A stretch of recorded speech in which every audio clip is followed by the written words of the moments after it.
और आइए अब आगे बढ़ते हैं, बात करेंगे अलग अलग खबरों की। जैसे कि कल से हर जगह आपने देखा चर्चा एक ही है, इंडिया और भारत की। हमारा ही देश है दुनिया में जिसके एक नहीं बल्कि अनेक नाम हैं, और यही इसकी खासियत है। जहां पर अनेक मजहब हैं, अनेक संस्कृतियां हैं, लेकिन फिर भी हम एक हैं। तो क्या विपक्ष इंडिया नाम रख के एकजुट होने की कोशिश कर रहा है या फिर बीजेपी से बचने का प्रयास कर रहा है? क्योंकि बीजेपी गठबंधन का नाम इंडिया होने के बाद इन पर नाम वाला प्रहार तो नहीं कर सकेगी। बीजेपी नाम रखने के लिए जानी जाती है। क्या विपक्ष ने इंडिया नाम रखकर बीजेपी को अपने पर हमले से रोकने का काम किया है, या फिर विपक्ष इतना लाचार हो चुका है कि उसके पास इंडिया के पीछे छिपने के अलावा कोई और रास्ता नहीं है?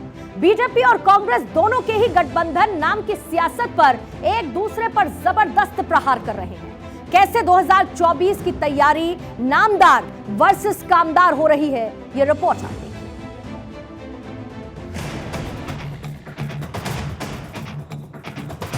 24 की तैयारी कौन किस पर भारी? जीतेगा इंडिया या बनेगा भव्य भारत? देश के लोगों को जोड़ते हैं, वो देश के लोगों को तोड़ते हैं।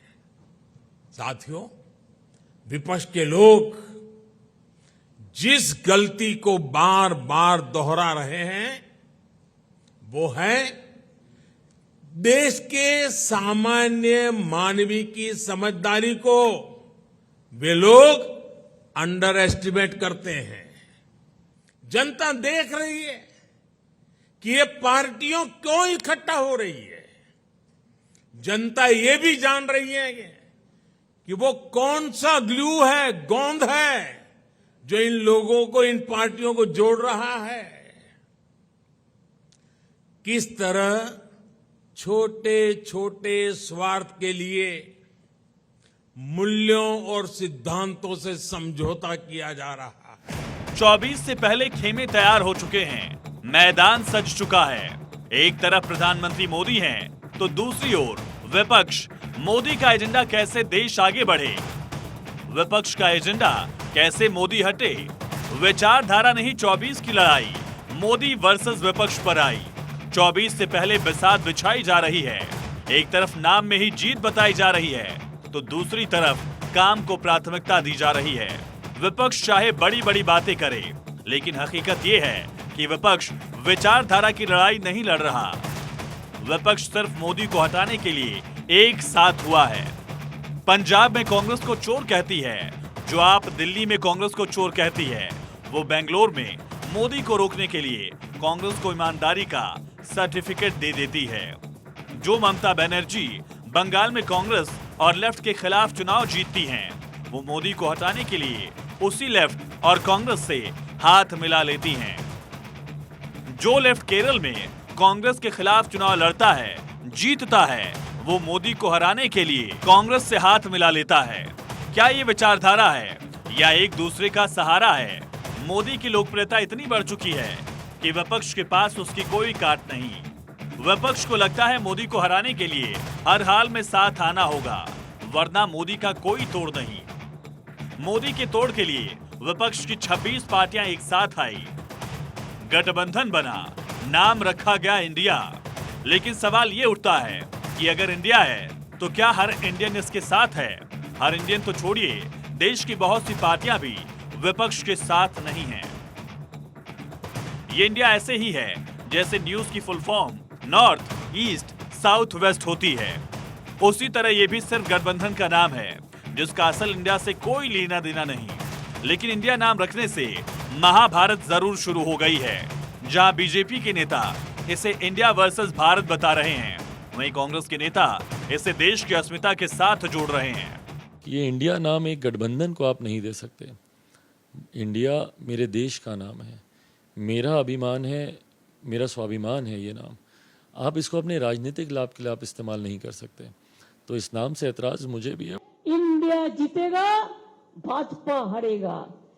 भारत जीतेगा, भाजपा हारेगा। इंडिया जीतेगा और हमारा देश जीतेगा। नाम में इंडिया रखते हैं और काम में एंटी इंडिया काम करते हैं। आरएसएस मोहन भागवत जी ने कहा ना कि इंडिया में महिलाओं का रेप होता है, भारत में रेप नहीं होता है। वो मानसिकता जो आरएसएस बीजेपी के है वो स्पष्ट होता है। हमारे लिए इंडिया भारत एक है और इंडिया बचाओ भारत बचाओ, ये हमारे नारा है। और जो लोग इंडिया और भारत को विभाजित करने का प्रयास कर रहे हैं वो मनुवादी सोच से प्रेरित है। नाम बदलने से कुछ नहीं होने वाला है। एनडीए का मुकाबला होगा जुगनुओं की महफिल में। जो फैसला हुआ सूरज को बदलने का, तो नरेंद्र रूपी सूरज को कोई बदल नहीं पाएगा। विपक्ष ने चाहे नाम इंडिया रखा हो, लेकिन अंदर खाने इसका विरोध भी था। बिहार के मुख्यमंत्री नीतीश कुमार कल तक इससे खुश नहीं थे, लेकिन आज मीडिया में अपने आप को खुश दिखाने का प्रयास करके इसे अफवाह बताया। पहले नीतीश कुमार को लेकर चल रही अटकलें और अब जयंत चौधरी के ट्वीट ने विपक्षी एकता में फूट की अटकलों को हवा दी। जयंत भी इंडिया पर तो कुछ नहीं बोले, लेकिन इंडिया की पहली मीटिंग पर सवाल उठाया कि नाम के अलावा कोई काम नहीं किया गया। जयंत ने अपने ट्वीट में लिखा, पीएम नरेंद्र मोदी पर जीरो डिस्कशन हुआ। जब 26 दल मिलकर मोदी को हराना चाहते हैं और बैठक में मोदी पर ही बात ना हुई हो तो ऐसा तो हो नहीं सकता। यह दाल में कुछ काला है, पूरी की पूरी दाल ही काली है, क्योंकि विपक्ष के नेता आपस में ही तालमेल नहीं बिठा पा रहे। जहां एक तरफ पीएम मोदी लगातार विपक्ष पर काम को लेकर हमलावर हैं, वहीं विपक्ष नाम को लेकर खुश है। ये लड़ाई नामदार वर्सेस कामदार हो चुकी है। किस तरह छोटे छोटे स्वार्थ के लिए मूल्यों और सिद्धांतों से समझौता किया जा रहा है। लोग देख रहे हैं कि केरल में लेफ्ट और कांग्रेस एक दूसरे के खून के प्यासे हैं, लेकिन बेंगलुरु में दोनों पार्टियों के नेता हाथ में हाथ डालकर मुस्कुरा रहे हैं। लेकिन बार बार सवाल यही उठता है कि एनडीए और इंडिया की जंग में नहीं है तो क्या वो भारत और इंडिया का हिस्सा नहीं है? तो फिर वो कहां हैं? वो किसके साथ, किसके पास? क्योंकि जीत में तो उनका भी अहम किरदार है। लोकसभा के हर बिल में पास होने के लिए उनका बहुमत बहुत जरूरी है। वो तो जीत और हार के लिए जरूरी है। Bureau report, Bharat 24।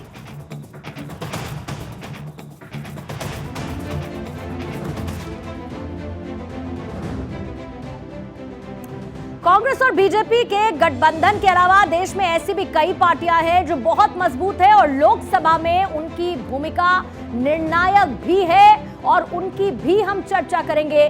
लेकिन आइए पहले गठबंधन नाम इंडिया पर किसने क्या कहा जल्दी से आपको ये बता देते हैं और इसकी इंफॉर्मेशन पीछे वॉल पर आपके सामने है। हम इंडिया की बात कर रहे हैं, Indian national developmental inclusive alliance, जिसका ऐलान किया गया है। सबसे पहले हेमंत बिस्वा शर्मा असम के सीएम कहते हैं कि इंडिया भारत नहीं है, अंग्रेजों ने हमारे देश का नाम इंडिया रखा, ये कहा हेमंत बिस्वा शर्मा ने। उनका ये रिएक्शन सामने आया।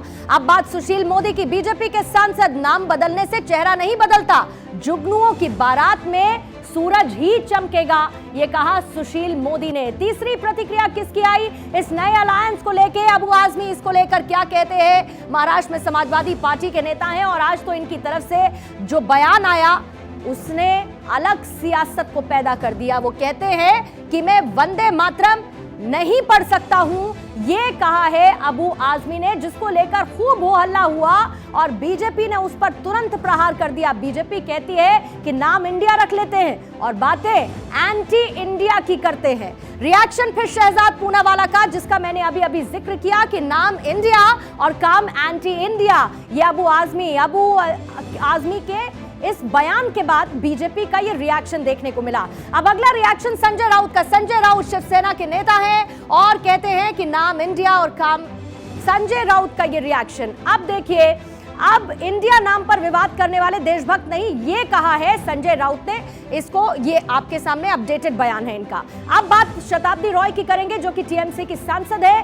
वो कहती है कि ममता बनर्जी पीएम फेस होनी चाहिए। तो ये क्योंकि टीएमसी से ताल्लुक रखती है, इसीलिए ममता बनर्जी को इन्होंने आगे पुश कर दिया इस अलायंस के ठीक सामने आने के बाद। 2024 की तैयारी कौन किस पर भारी, ये तो सब देख रहे हैं और 2024 में बहुत कुछ साफ होगा। लेकिन क्या हम उन दलों को भूल गए जो ना सत्ता पक्ष के साथ है ना विपक्ष के, लेकिन संसद में उनकी भूमिका महत्वपूर्ण और निर्णायक है।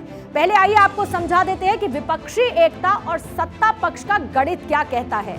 देखिए, कांग्रेस के साथ है दल जिनकी संख्या है 26।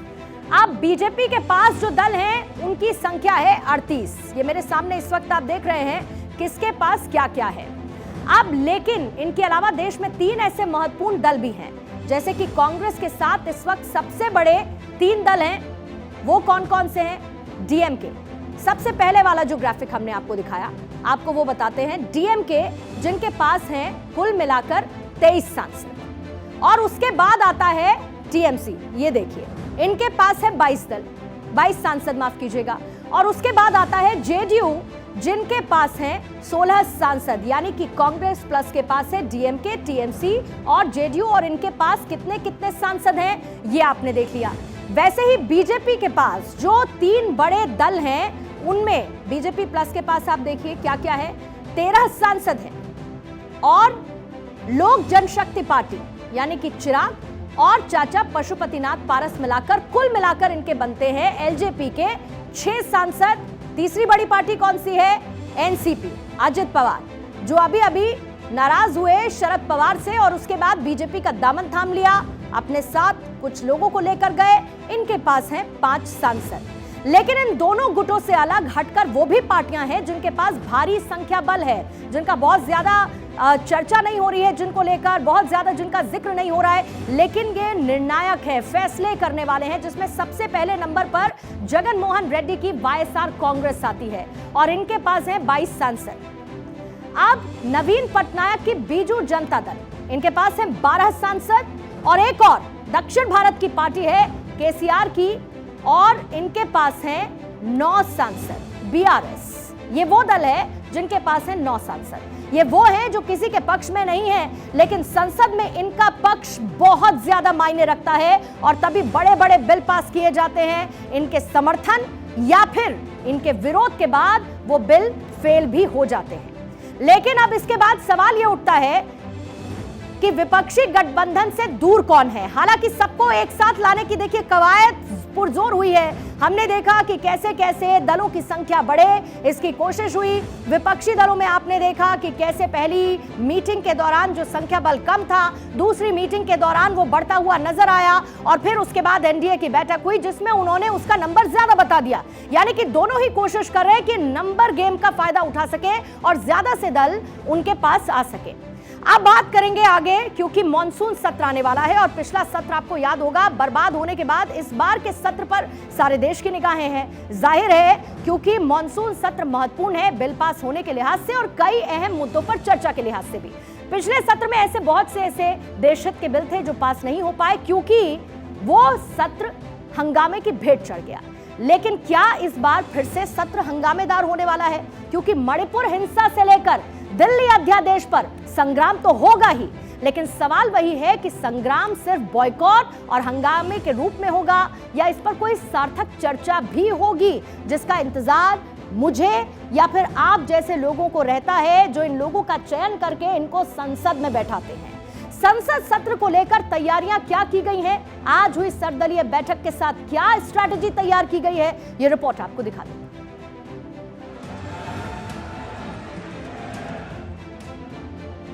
सरकार तैयार, नहीं होगा हंगामा इस बार। मॉनसून सत्र का दरबार, पुरानी संसद में फिर एक बार। कौन किस पर भारी, इस सत्र में पता चलेगी तैयारी। इस बार का मॉनसून सत्र बहुत हंगामेदार रहने वाला है, या ऐसा कह सकते हैं कि मॉनसून ऑन फायर। सारी तैयारियां हो चुकी हैं सत्र को धमाकेदार करने की। कांग्रेस, आप सबने पेटी बांध ली है, सरकार ने भी कमर कस ली है। कल से शुरू होने जा रहे मॉनसून सत्र से एक दिन पहले आज केंद्र सरकार ने सर्वदलीय बैठक बुलाई थी, जिसमें सत्र को सुचारू रूप से चलाने के लिए सभी दलों के साथ चर्चा हुई। संसद के सत्र से पहले सर्वदलीय बैठक बुलाने की परंपरा रही है, जिसमें विभिन्न दल अपने मुद्दों को रखते हैं। बैठक में केंद्रीय संसदीय कार्य मंत्री प्रहलाद जोशी ने कहा, सरकार नियम के तहत हर मसले पर चर्चा के लिए तैयार है। 20 जुलाई से शुरू हो रहा संसद का मॉनसून सत्र 11 अगस्त तक चलेगा। कल से सेशन शुरू होने वाला है। इस बैकग्राउंड में all party floor leaders meeting बुलाया गया था। 34 पार्टीज एंड 44 लीडर्स अटेंड किए हुए थे।